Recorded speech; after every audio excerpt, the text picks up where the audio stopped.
세상에 떠도는 기묘한 괴담들. 첫 번째 이야기. 일본의 시골 마을에서 실제로 겪었던 실화괴담. 지금은 대학생이 되었지만 제가 초등학교 시절에 겪은 이야기입니다. 초등학생 시절 집 근처 공원에서 매일 저 놀아주던 형이 있었습니다. 동네 모두에게 매미 형으로 불리던 그 사람은 우리와 함께 축구를 하거나 벌레 잡기를 하는 등 어떤 놀이든 함께 어울려주는 정말 성격 좋은 형이었습니다. 그 시절 저는 도시에서 전학 온 지 얼마 되지 않아서 그 형에 대해 아는 게 거의 없었지만 함께 놀면 놀수록 뭔가 괴짜 같은 사람이라고 생각했습니다. 되게 박식하고 똑똑한 애라고 생각하는 한편 그런 것도 몰라? 라며 놀란 적도 있었습니다. 그러던 도중 그 형이 왜 매미 형이라고 불리는지에 대해서는 알게 되었습니다. 어느 여름방학이 다가왔고 매미 형은 매미를 잡기 위해 개조한 3개를 합치한 잠자리채를 사용해서 동네에 있는 매미란 매미는 순식간에 잡아 매미 울음소리로 시끄러웠던 장소를 거짓말처럼 침묵에 빠지게 했습니다. 그 무용담을 듣고 나서야 왜 그 형이 매미 형이라고 불리는지를 알게 되었습니다. 당시 초등학생이었던 저나 친구들에게 있어서는 언제든지 함께 놀아주는 즐거운 놀이 상대였지만 동네 어른들에게는 다 큰 놈이 동네 애들이랑 뭐하는 거야? 라고 무시당하고 있었기 때문에 그런 모습을 보면 조금 복잡한 기분이 들 때도 있었습니다. 어느 날 항상 놀던 공원에 가보니 매미 형 주변에 많은 아이들이 모여 있었습니다. 매미 잡기 놀이를 할 때는 10명 이상 되는 경우도 있었지만 그날 매미 형 주변에는 약 20명 가까이 모여 있었고 그 중반 정도는 근처에 사는 친구들이었으며 나머지 반은 전혀 모르는 아이들이었습니다. 매미 형과 함께 가고 싶어하는 옆 마을 초등학생들까지 있었던 것 같았습니다. 매미 형은 좋아 모두 함께 가자라는 식으로 말했고 곧 일이 벌어졌습니다. 그 당시에는 학교 구역 밖으로 이동하는 것에 대해 학교 측에서 거의 주의를 주지 않았기 때문에 자전거만 있다면 10km 정도 이동하는 건 문제가 되지 않았습니다. 매번 동네에서만 놀던 매미 형과 아이들은 오늘은 멀리 가보자라는 쪽으로 의견을 모았습니다. 그 장소에 있던 대부분의 아이들이 옆 마을 단지에 있는 산에 가기로 하였고 매미 형을 선두로 단체로 옆 마을 단지로 자전거를 타고 출발했습니다. 그때 매미 형이 자전거 페달을 밟는 속도가 너무 빨라서 우리는 거친 숨을 몰아쉬며 뭔데 저렇게 빠른 거야 라고 말하며 어떻게든 따라갔는데 저희가 목적지에 도착하게 된 때는 거의 20분 정도 지났을 때였고 그 뒤에 5분 정도 기다리니 전원이 도착했습니다. 매미 형은 모두에게 큰 목소리로 말했는데 지금부터 숲에 들어갈 건데 여긴 꽤 위험한 장소니까 절대로 혼자서 행동하면 안 돼. 저는 이때 몰랐지만 매미 형을 따라온 다른 아이들 대부분은 이 산에 관한 유명한 소문을 알고 있었습니다. 울창한 숲의 길을 따라가면 목 없는 지장보살이라 불리는 지장보살이 있다고 했습니다.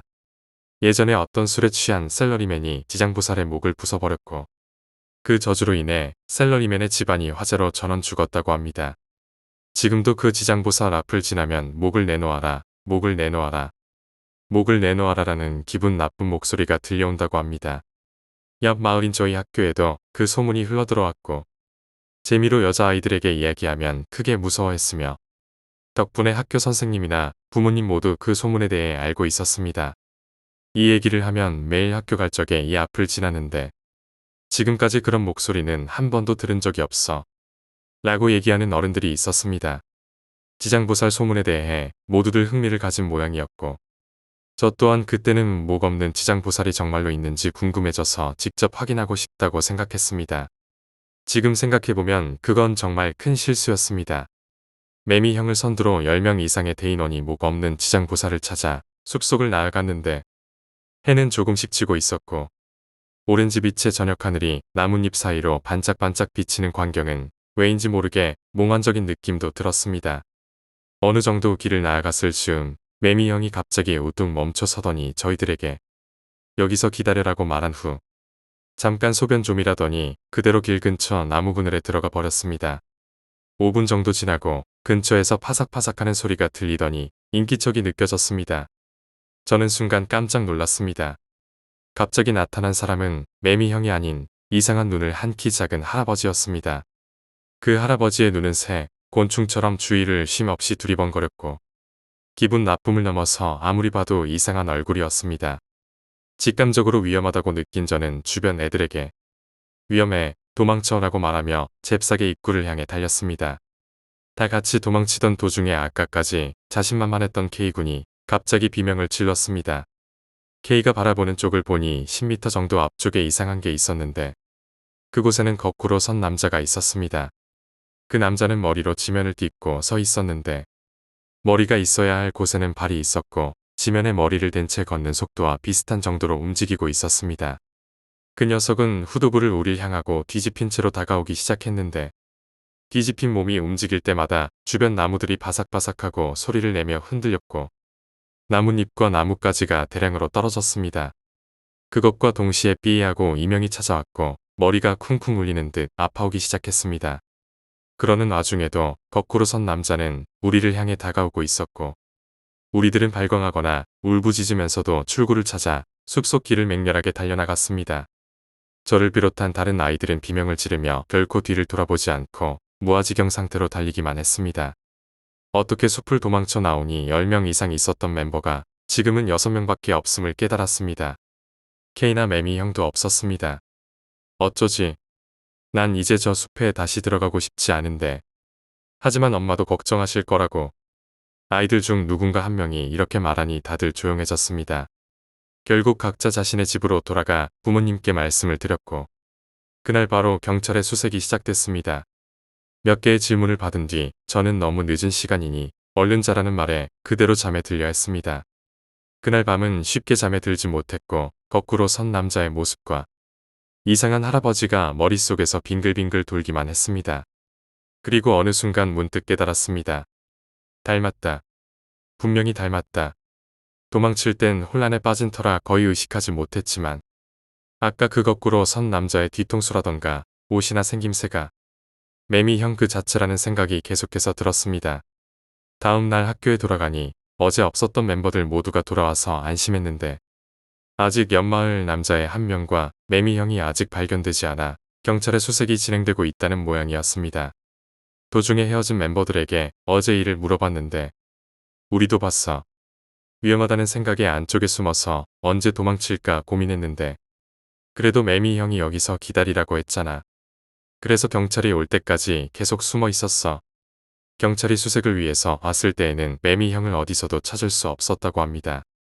그리고 K군도 마찬가지였습니다. 숲의 중앙에 목 없는 지장보살이 있던 장소에 있던 것은 목이 없는 오체의 지장보살과 그 뒤쪽 땅에 커다란 구멍이 있었는데 그 안에 수십 매에 달하는 대량의 붉은 두건이 있었다고 합니다. 그 붉은 두건에 파묻힌 형태였다고 하는데 구멍 바닥에서 키 작은 노인의 부패한 시체가 발견되었습니다. 사후 1개월 정도 지났으며 영양실조에 의해 쇠약사한 것으로 경찰이 추정한다고 했습니다.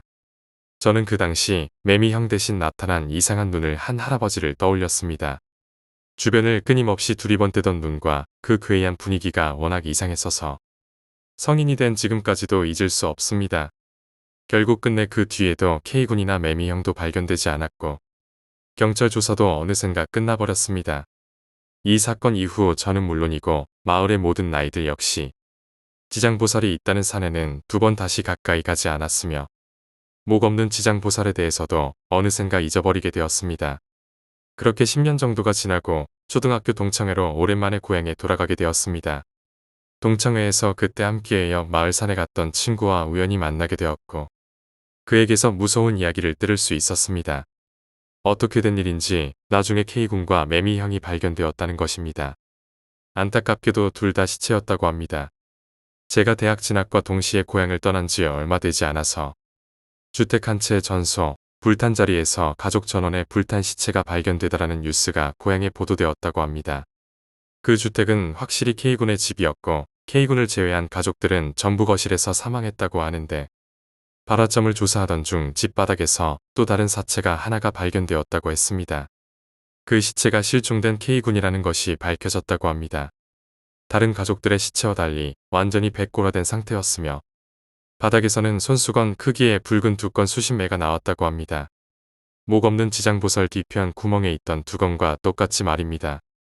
그 뒤 다시 매미형을 찾는 수색이 재개되었고 옆 마을 산속에서 결국 매미형을 발견했다고 했습니다. 전혀 몰랐던 사실 하나가 있는데 목 없는 지장보살이 있는 곳 근처에 작은 길이 있는데 그 길 안쪽에 작은 사당이 있었다고 합니다. 그 사당에는 붉은 두건을 쓴 한 채의 지장보살이 모셔져 있었고 공약물 같은 것들이 놓여 있었는데 매미형은 사당 바로 근처의 수풀 속에서 발견되었다고 합니다. 매미형 시체에 대해서는 현재 조사가 진행 중인 탓에 자세히는 알 수 없었다고 했습니다. 하지만 실종 당시 입은 옷 그대로 백골화되어 있었다는 것과 누가 봐도 명백히 타살로 생각되는 흔적이 있었다는 것은 확실하며 그 친구는 불쾌한 질문을 여러 개 받은 탓에 내심 질린 듯한 태도였습니다. 저는 매미형이 그날 잠깐 소변 좀이라고 말하며 나무 그늘 쪽으로 들어간 것을 뒤로 그를 다시 만난 적은 없습니다. 하지만 아마도 매미형의 시체는 뒤집힌 채로 발견되지 않았나 하는 생각이 들었습니다. 그 당시 거꾸로 선 남자의 후두부가 복장이 모습이 우리와 함께 놀아주었던 매미형 모습 그대로였던 것이 지금까지 눈앞에 선하기 때문입니다. 이상이 제가 고향에서 어린 시절 체험한 일입니다. 이해하기 어려운 부분이 많습니다만 당시 함께 있던 친구들 대부분 고향을 떠나버렸기 때문에 자세한 일은 알지 못합니다. 목 없는 지장보살은 지금도 남아있다고 합니다만 간혹 화과자 따위에 공약물이 놓여 있다고 합니다. 그리고 가끔씩 자살자가 나온다는 이야기도 들었습니다. 성인이 된 이후에 개인적으로 그 목 없는 지장보살이나 사당에 관해서 인터넷이나 관공서 등에 문의하며 조사를 해보았지만 어디서도 관련 기록을 찾을 수는 없었습니다. 마을의 가장 나이 많은 어르신들도 그 부분에 관해서는 아는 게 전혀 없다는 말만을 들었습니다. 실종 수색 당시 경찰도 여러 방면으로 그곳에 관해서 조사를 했다고 들었는데 유일하게 알게 된 것은 마을 근처에 오래된 절의 스님 한 분으로부터 들은 말이 있었습니다. 자세히는 모르지만 그곳에 있는 지장보살은 보통 저희가 알고 있는 지장보살과는 다른 계통의 존재입니다. 절대 가까이 하지 않는 게 좋을 것입니다. 스님은 이렇게 말씀하셨습니다. 아무튼 이제는 두 번 다시 그곳에 갈 일은 없다고 생각합니다. K군과 매미형의 명복을 빕니다. 두 번째 이야기, 저주가 걸려있는 산. 어린 시절 이야기다. 지금은 도시에 이사해서 살고 있지만 어릴 적에는 시골 마을 같은 곳에 살았었다. 우리 집 뒤에는 산이 있었다. 별로 특별할 것도 없는 그냥 산이었는데 마을에서는 그 산을 저주받은 산이라고 불렀다. 부모님이나 할아버지, 할머니도 절대로 그 산에 가면 안 된다고 나에게 당부했었다. 나 역시 산에는 가지 않았다. 아무래도 산에 들어서면 그걸 기점으로 뭔가 안 좋은 일들이 일어난다는 것 같았다. 그리고 산에 들어간 사람은 그대로 실종된다는 소문이 있었다. 마을에서는 유명한 심령 스폿이었지만 아무도 가지 않는 심령 스폿이기도 했다. 하지만 그런 가운데에도 언제나 일정하게 누군가는 산을 찾았다. 이른바 여행객이었다. 여행객들은 저주받은 산이라는 건 아마 마을 안에서만 도는 소문이었겠지. 이렇게 생각하는 것 같았다. 마을에는 딱히 기념품을 파는 곳 하나 없었기에 나는 솔직히 왜 이 마을에 관광을 오는지는 의문이었다. 그리고 하필 산을 찾는 것도 의문이었고. 하지만 여행객들은 산에 들어갔다가 아무 일도 없었다는 듯 다시 내려온다. 아니, 실제로 아무것도 일어나지 않았던 게 아닐까. 어느 여행객이 말하길 산속에는 허물어진 신사가 있었다고 한다. 다른 여행객들도 저마다 그렇게 말했기에 정말이겠거니 하고 생각했다. 어느 날 학교에서 친구가 산속에 있는 신사 이야기를 꺼냈다. 친구는 궁금한 것 같았다. 왜 신사가 있는데도 산이 저주를 받았는지 말이다. 나도 그 말을 들으니 뭔가 이상하다 싶었다. 그러자 친구는 내게 함께 산에 가자고 제안했다. 아마 그때 내게 공포심 같은 건 없었던 것 같다. 여행객들이 아무 일도 없었다는 듯 무사히 돌아오는 걸 봤었으니까. 분명 저주 같은 건 미신이라고 결론 내린 나와 친구는 방과 후에 같이 산에 가기로 했다. 집에서 회중전등과 모기약, 간식을 가지고 나섰다. 친구랑 산에서 같이 간식을 먹자고 얘기했었기 때문이다. 친구도 우리 집에 들렀다가 같이 산으로 향하게 되었다. 물론 행선지가 어디인지 어른들에게는 말하지 않은 채로 산에 들어섰지만 아무런 이상도 느끼지 못했다. 잔뜩 들떴기 때문이었는지도 모르지만 학교를 마치고 온 탓에 해도 슬슬 기울고 있었다. 이래가지고는 간식 먹을 시간은 없겠네 하고 아쉬워하며 나와 친구는 무난하게 신사에 도착했습니다. 그곳에 도착하자마자 우리는 후회하게 되었습니다. 신사, 딱 사당 안에서 뭔가가 바라보는 듯한 기분이 들었습니다. 우리는 옴짝달싹 못하게 멈춰 서버렸습니다. 무언가 바라본다는 느낌을 받았을 뿐 실제로 뭐가 있는지도 알 수 없었는데도 기분이 나빴습니다. 친구는 얼굴이 완전히 굳어 있었습니다. 도망가야겠다는 생각뿐이었지만 발길을 돌리려 해도 몸이 전혀 움직이질 않았습니다. 위험하다고 생각했습니다. 저주받아 죽을 것 같은 느낌이 들었습니다. 하지만 몸은 움직이질 않고 머리는 어지러웠습니다. 그러다 어딘가 먼 곳에서 덜컥하는 소리가 났습니다. 망치를 땅에 떨어뜨리는 것 같은 소리였습니다. 그 소리와 함께 가위가 풀려 나는 친구의 손을 잡아 끌고 도망치기 시작했습니다. 도망치던 도중 몇 번이고 나무 뿌리에 발을 걸렸지만 넘어지지는 않았습니다. 넘어지면 끝이라는 생각에 필사적이었으니까. 문득 깨달았습니다. 아직까지는 은은하게 밝은 기운이 남아있던 하늘이 점차 어둠에 깔리고 있다는 것을. 공포심이 점점 커질 무렵 이상한 것을 깨달았습니다. 뒤에서 뭔가가 쫓아온다는 느낌이 들었습니다. 아니, 쫓아오고 있었습니다. 버석거리며 풀을 헤치고 확실히 나에게 다가오고 있었습니다. 잡히면 죽는다는 건 직감적으로 알 수 있었습니다. 뒤를 흘끗 보자 눈에 핏발을 세운 검은 원숭이가 쫓아오고 있었습니다. 이대로 죽을 거라고 생각하며 미친 듯이 달려 겨우 산에서 빠져나왔습니다. 산에서 나오니 검은 원숭이도 쫓아오지 않았습니다. 겨우 한숨 돌린 뒤 나는 떨리는 손발로 간신히 집에 돌아왔습니다. 그날 밤 집안 사람들은 왠지 어두운 얼굴이었습니다. 특히 할머니는 뭔가 중얼중얼 거리고 있었습니다. 불경이었을지도 모르겠습니다. 혹시 들켰나 싶어 동요했지만 딱히 나에게 뭐라고 하는 사람은 없었습니다. 저녁을 다 먹을 무렵 전화가 왔습니다. 나는 아직 산에서 겪은 공포를 잊지 못해 어머니 곁에 딱 달라붙어 있었습니다. 어머니가 든 수화기에서 전화 내용이 새어 들려왔습니다. 나는 망연자실해질 수밖에 없었습니다. 전화를 걸어온 것은 나와 산에 같이 갔던 친구의 어머니였기 때문입니다. A가 아직 집에 안 왔네요. 혹시 그 댁에 있지 않나요? 더는 뭐가 뭔지도 알 수가 없었습니다. 내가 공포에 질려 산을 달려 내려올 때 같이 손을 잡고 있던 친구는 사실 없었던 것입니다. 내 바로 곁에 있었던 친구는 산에서 사라진 것이었습니다. 나는 아무 대답도 하지 못했습니다. 어머니가 혹시 모르니? 하고 물어봐도 몰라요 라고 대답할 수밖에 없었습니다. 나는 실로 어마어마한 거짓말쟁이였습니다. 전화는 끊어졌습니다. 친구의 어머니는 울고 있었다고 합니다. 죄책감이 나를 에워쌌습니다. 거실로 돌아오니 할머니가 나를 노려보기 시작했습니다. 그리고는 대뜸 산에 갔느냐? 하고 물어보셨습니다. 나는 어째서인지 고개를 끄덕이고 말았습니다. 그럴 수밖에 없다는 생각이 들었습니다.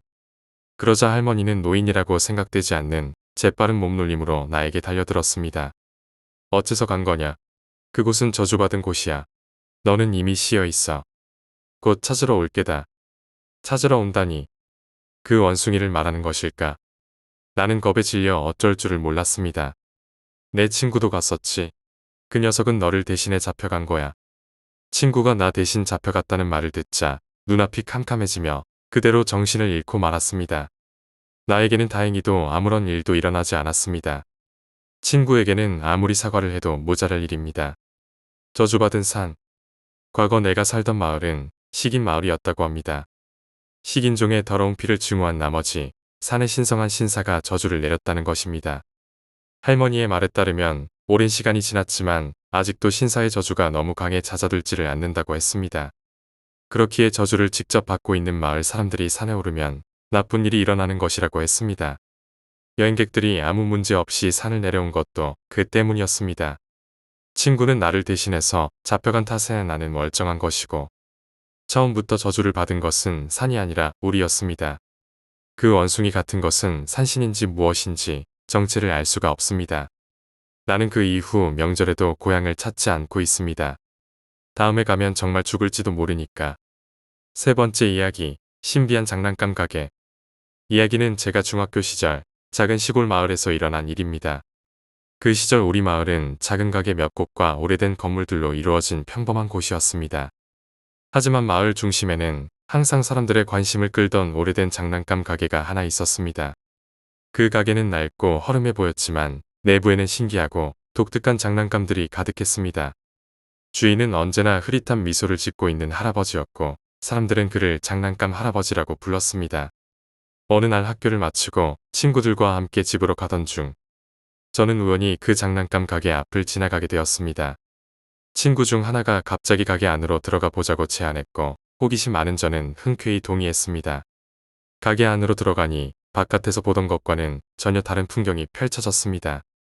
빛나는 장난감들, 움직이는 기계 인형들, 그리고 각종 신기한 물건들이 곳곳에 자리하고 있었습니다.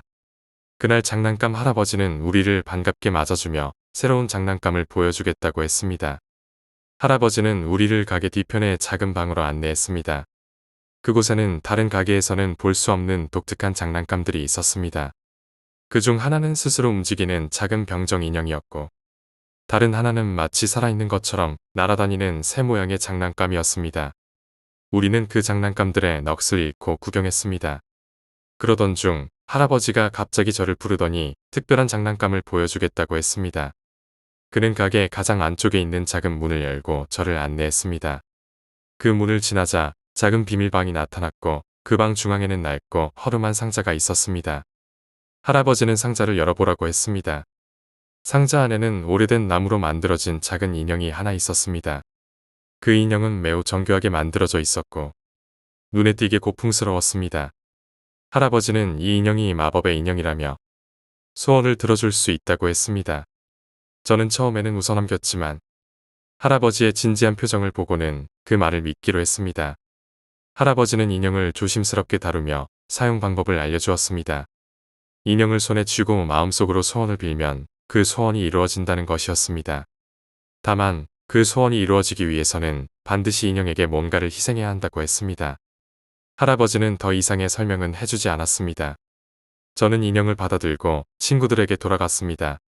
그날 밤 저는 인형을 바라보며 무슨 소원을 빌어야 할지 고민했습니다. 결국 시험에서 좋은 성적을 받게 해달라는 소원을 빌기로 했습니다. 인형을 손에 쥐고 마음속으로 간절히 빌었습니다. 그리고 인형을 다시 상자에 넣어 두었습니다. 다음 날 학교에서 시험 결과가 발표되었는데 놀랍게도 저는 전 과목에서 최고 성적을 받았습니다. 친구들은 저를 부러워했고 선생님들도 칭찬했습니다. 저는 너무 기뻤습니다. 하지만 기쁨도 잠시 이상한 일이 벌어지기 시작했습니다. 집으로 돌아오니 우리 가족이 모두 아프기 시작했습니다. 처음에는 감기인 줄 알았지만 점점 상태가 나빠져 병원에 입원하게 되었습니다. 의사들은 원인을 찾지 못했고 가족들의 건강은 점점 악화되었습니다. 저는 두려움에 떨며 할아버지의 말을 떠올렸습니다. 소원을 이루기 위해서는 뭔가를 희생해야 한다는 말이 계속 머릿속에 맴돌았습니다.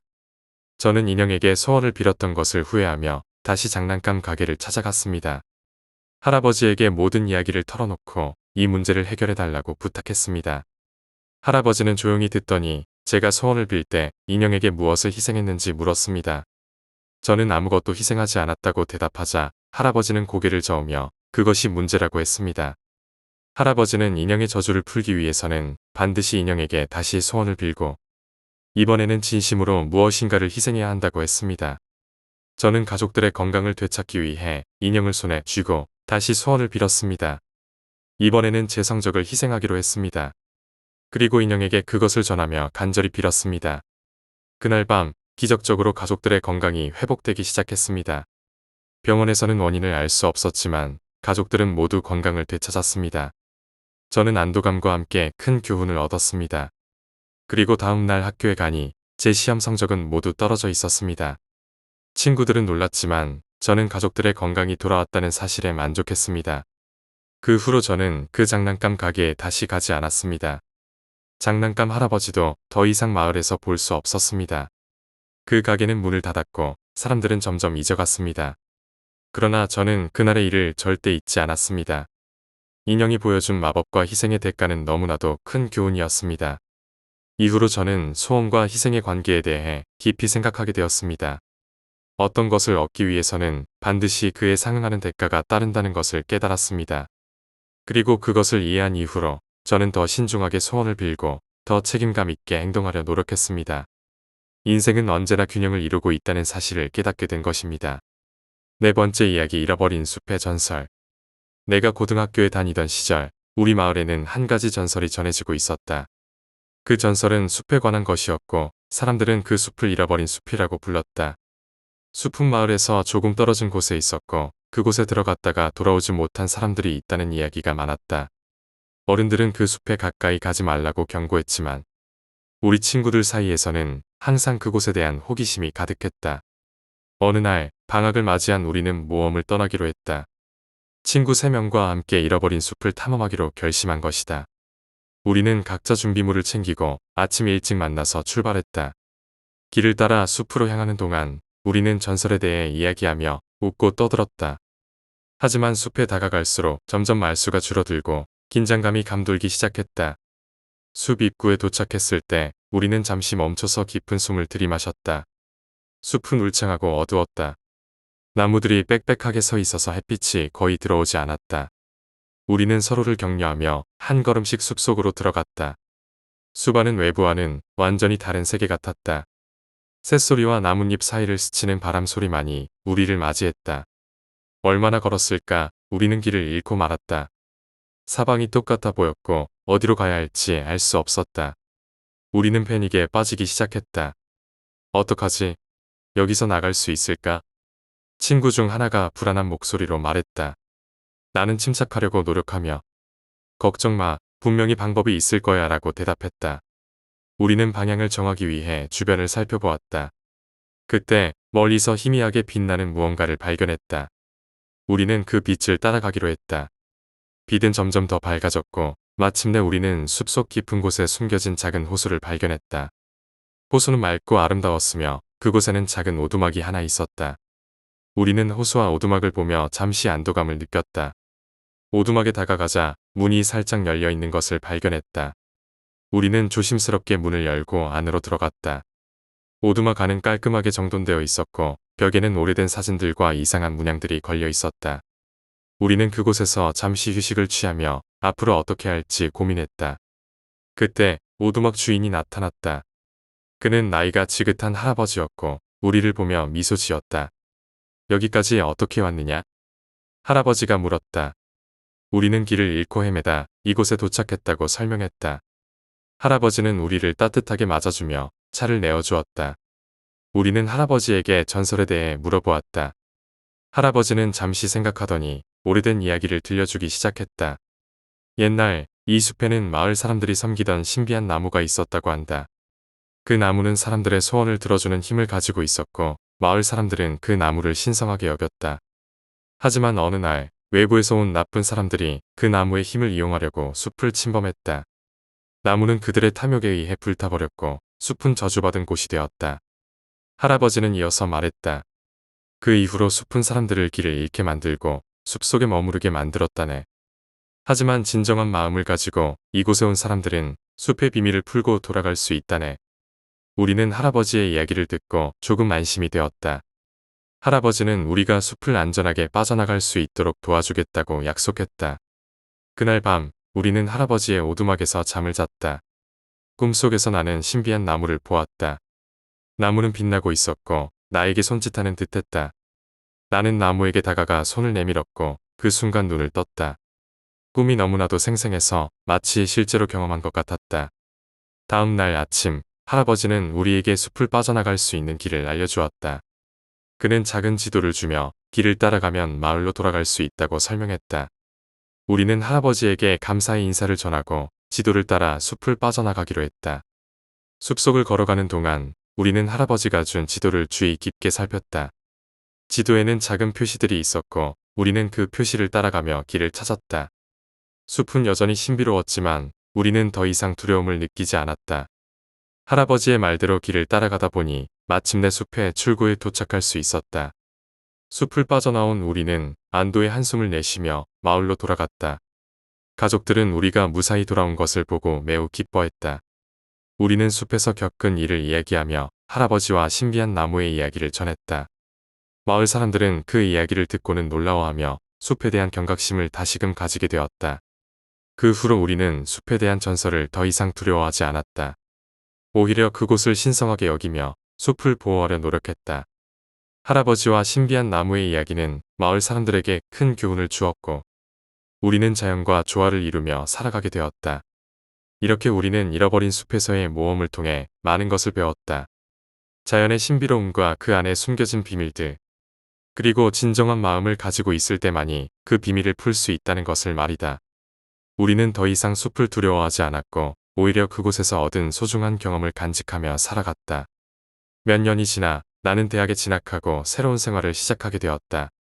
바쁘게 지내면서도 가끔씩 고향의 숲과 할아버지를 떠올렸다. 어느 날 방학을 맞아 고향에 내려간 나는 친구들과 함께 숲을 다시 찾아가 보기로 했다. 우리는 호기심 가득한 눈으로 숲을 탐험하며 그때의 기억을 되살렸다. 숲은 여전히 신비롭고 아름다웠다.